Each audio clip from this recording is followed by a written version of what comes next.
హైదరాబాద్ లో భారీగా ఓటర్లను తొలగించడం రాజకీయంగా కలకలం రేపుతుంది. జిల్లాలోని 15 నియోజకవర్గాల్లో మొత్తం 5,41,000 ఓట్లను ఎన్నికల సంఘం తొలగించింది. డూప్లికేట్ ఓట్లు, చనిపోయిన వారి ఓట్లను జాబితా నుంచి డిలీట్ చేసింది. గతంలో హైదరాబాద్ లో బోగస్ ఓటింగ్ జరిగిందని బీజేపీ అభ్యర్థి మాధవీలత ఆరోపించారు.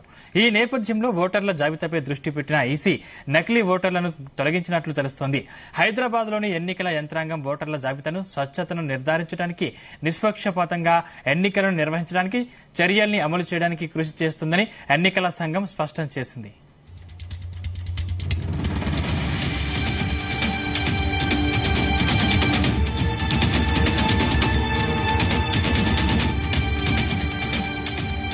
ఈ అంశానికి సంబంధించిన మరిన్ని పూర్తి డీటెయిల్స్ మా ప్రతినిధి శ్రీచరణ్ అందిస్తారు. శ్రీచరణ్. సందీప్, మన జరిగిన అసెంబ్లీ ఎన్నికల సందర్భంగా కూడా గోషామాల్ కాన్స్టిట్యున్సీ దగ్గర పలువురు ఓటర్లు కూడా ప్రత్యేకంగా వాపోయారు. మన జీ న్యూస్ ఎలక్షన్ కవరేజ్ కు వెళ్ళినప్పుడు కూడా అక్కడ గోషామాల్ కాన్స్టిట్యున్సీ పరిధిలో ఉన్న ఓటర్లందరూ కూడా ప్రధానంగా అప్పటి బీఆర్ఎస్ ప్రభుత్వం పైన కూడా ఆరోపించారు.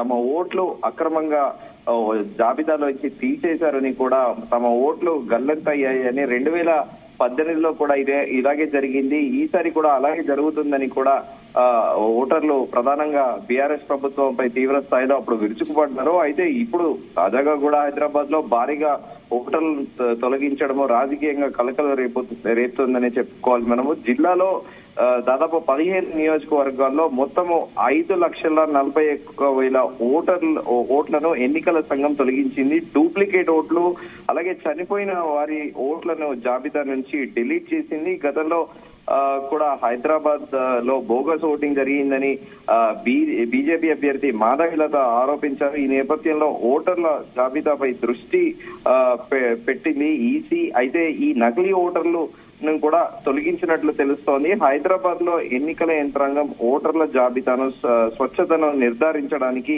నిష్పక్షపాతంగా ఎన్నికలు నిర్వహించడానికి, చర్యలను అమలు చేయడానికి కృషి చేస్తుంది అని కూడా ఎన్నికల సంఘం స్పష్టం చేసింది. అయితే ఇప్పుడు ప్రస్తుతం హైదరాబాద్ పార్లమెంట్ నియోజకవర్గంలో ఇటు అసదుద్దీన్ ఓవైసీతో పాటు హైదరాబాద్ బీజేపీ ఎంపీ అభ్యర్థి మాధవీలత ఇద్దరు పరస్పరం ఆరోపణలు చేసుకుంటున్నారు. అయితే నిన్న ఎంపీ అసదుద్దీన్ ఓవైసీ కూడా బీజేపీ ఎంపీ అభ్యర్థి మాధవీలత పైన ఫైర్ అయ్యారు. మాధవీలత రెచ్చగొట్టే ప్రసంగాలు మానుకోవాలని ఆయన ప్రస్తావించారు. కొన్నేళ్లుగా ప్రశాంతంగా ఉన్న పాత బస్తీలో మాధవీలత అలజడి సృష్టించే ప్రయత్నం చేస్తున్నారని కూడా తీవ్ర ఆగ్రహం వ్యక్తం చేశారు. ఇంతలా రెచ్చగొడుతున్న మాధవీలత ప్రసంగంపై ఎన్నికల సంఘం ఎందుకు స్పందించడం లేదని కూడా ఆయన ప్రస్తావించారు. శాంతికి విఘాతం కలిగించే చర్యలపై ఏం సమాధానం చెబుతారని ఇటు బీజేపీ పెద్దలు కూడా దీంట్లో కలగ తీసుకొని, బీజేపీ పెద్దలు కూడా ఆమెకి నచ్చ చెప్పాలి, అలాగే ఈసీ కూడా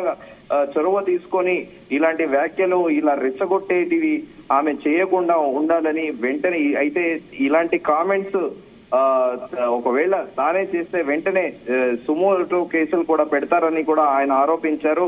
మాధవీలత ప్లేస్ లో నేనే కనుక ఇలాంటి రెచ్చగొట్టే వ్యాఖ్యలు చేస్తుంటే ఈపాటికి సుమోటో కేసులు కూడా పెట్టేవారని కూడా ఆయన ప్రస్తావించారు. అయితే ఒకవైపు ఓవైసీ ఆరోపించిన కౌంటర్ గా కూడా మాధవీలత కూడా తనపై ఓవైసీ బ్రదర్స్ సోషల్ మీడియాలో తప్పుడు వీడియోలు ప్రచారం చేస్తూ మత విద్వేషాలు రెచ్చగొట్టే కుట్రలు చేస్తున్నారని కూడా ఆమె ఆరోపించారు. కుట్రలు తప్పకపోతే పతంగి తెంపుతామని కూడా ఆమె హెచ్చరించారు. హైదరాబాద్ చాంద్రాయణగుట్ట అసెంబ్లీ పరిధిలో రియాసత్ నగర్ లో ఆమె ఎన్నికల ప్రచారం సందర్భంగా ఈ వ్యాఖ్యలు చేశారు. పాత బస్తీలో ఓవైసీ బ్రదర్స్ ఇకపై ఆటలు సాగనివ్వబోమని ఆమె ఆ క్యాంపెయినింగ్ లో ప్రస్తావించారు. మజ్లిస్ పాలనలో పాత బస్తీ ఇంకా మురికి గుంటల్లోనే బతుకుతుందన్నారని, హిందూ ముస్లింలు తేడా లేకుండా సమస్యలు పరిష్కరిస్తామని కూడా ఇలా ఆరోపణలు ఇద్దరు చేసుకుంటున్నారు. పతంగి ఈ కుట్రలు కుతంత్రాలు ఆపకపోతే పతంగిని మాత్రం తెంపుతామని ఇటు మాధవీలత అనడము, అటు ఓవైసీ కూడా కౌంటర్ ఇవ్వడము, ఇప్పుడు తాజాగా ఆమె ఎన్నిక ఓటర్లని కూడా దాదాపు 5,41,000 మంది ఓట్లను ఎన్నికల సంఘం తొలగించడము, ఆమె కూడా మాధవిలత దీనిపైనే ఆరోపించడము ప్రస్తుతము ఈసీ చాలా సీరియస్ గా తీసుకొని రియల్ గానే బోగస్ ఓటర్లు ఎవరైతే ఉంటారో వారందరినీ కూడా తీసేసి ఒరిజినల్ గా ఎవరైతే గత అసెంబ్లీ ఎన్నికల సందర్భంగా తమకు ఓటు రాలేదని ఎవరెవరైతే ఉన్నారో వాళ్ళ వివరాలు కూడా నమోదు చేసుకొని ప్రాపర్ గా షార్ట్లీ ఒక లిస్ట్ కూడా ప్రిపేర్ చేస్తామని కూడా ఎన్నికల సంఘం తెలిపింది. Sandeep, right, thank you Sricharan.